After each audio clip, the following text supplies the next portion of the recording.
जो यहाँ रिप्रेजेंट कर रहा है वो डिजिट रिप्रेजेंट कर रहा है, और एक्स स्क्वायर जो रिप्रेजेंट कर रहा है ये आपका एक वेरिएबल नंबर्स होगा। ये नंबर्स को आपको याद रखना होगा कि ये वेरिएबल होगा। फिर यहाँ बी जो होगा कोई डिजिट नंबर्स होगा, यानी नंबर्स होंगे, और एक्स जो है एक्स इसे क्या वेरिएबल्स नंबर है।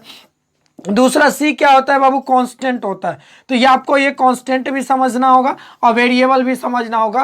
कहने का मतलब द्विघात समीकरण वही हो सकता है जो पहला स्क्वायर फॉर्मेट पे होगा, दूसरा हमारा अल्फाबेटिकल ऑर्डर के साथ वेरिएबल्स होगा, और तीसरा जो नंबर्स होगा कांस्टेंट होगा। चलिए आज हम आपको बता रहे हैं कि कांस्टेंट और वेरिएबल नंबर्स कौन सा होते हैं। एक एग्जाम्पल अगर मैं ले लूँ, मैं लिखूँ कि 2x² प्लस 4x और प्लस 6 इक्वल टू 0, और एक इक्वेशन लिख दूँ 4x प्लस 5y और प्लस 3 इक्वल टू 0। आप इसमें से ये पहचानेंगे कि कौन सा द्विघात समीकरण होगा या नहीं होगा। इस चीज़ को समझने के लिए हम क्या करेंगे, पहले इस फॉर्मूला को फॉलो करेंगे। किस चीज़ को करेंगे मेरे प्यारे भाइयों, फॉर्मूला को करेंगे। फॉर्मूला में बताइए पहला स्क्वायर ऑर्डर में कौन सा है, तो ये वाला तो स्क्वायर ऑर्डर में है नहीं, ये स्क्वायर ऑर्डर में है। दूसरा चीज बोला गया कि अल्फाबेटिकल ऑर्डर के साथ कौन सा नंबर दे रखा है, तो ये जो आपका नंबर्स है ये हमारा क्या अल्फाबेटिकल ऑर्डर के साथ 4 है, और ये तीसरे नंबर तो कांस्टेंट होगा। लेकिन ये भी है, यहाँ स्क्वायर नहीं है। अब ये स्क्वायर नहीं है, इसका मतलब क्या निकलता है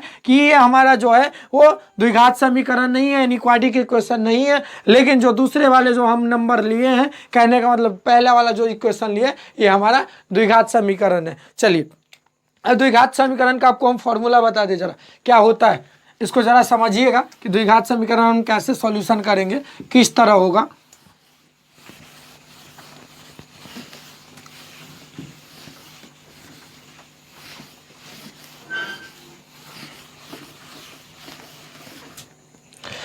द्विघात समीकरण का एक फॉर्मूला लिख रहे हैं 4x² plus 2x plus C equal 4 equal to 0। अब हमको बोला गया कि एक डी इक्वल टू फॉर्मूला होता है minus B plus minus root under B square minus 4ac by कितना करेंगे 2a। अब चलिए डी निकालना होगा, तो हम क्या करेंगे, पहले वाले टर्म को a मानेंगे, a इक्वल टू 4 साइन के साथ लीजिएगा, b इक्वल टू कितना ले लेंगे 2 और c इक्वल टू 4। अब ये क्या करेंगे, फॉर्मूले पे पुट करेंगे, तो b का वैल्यू कितना था 2 plus minus root under B square मतलब 2 का square minus 4ac 4 into a का मतलब 4 और c का मतलब कितना है 4 बाई कितना करेंगे 2a।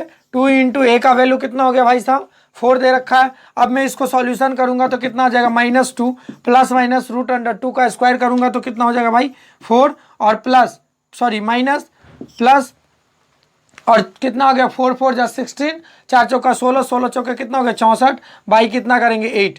अब ये क्या होगा, अब बड़ा जरा बताइए 64 ये कितना होगा -2 प्लस माइनस रूट, अगर ये माइनस करूंगा तो -60 आ जाएगा बाई 8। यहाँ तक भी आप छोड़ सकते हैं, यहाँ आंसर है नहीं आना था। इसका अगर स्क्वायर रूट निकलता है तो एक बार प्लस में लिखेंगे एक बार माइनस में लिखेंगे। थैंक यू साथियों, आपको इतना समझ में आ गया ये उम्मीद रखते हैं।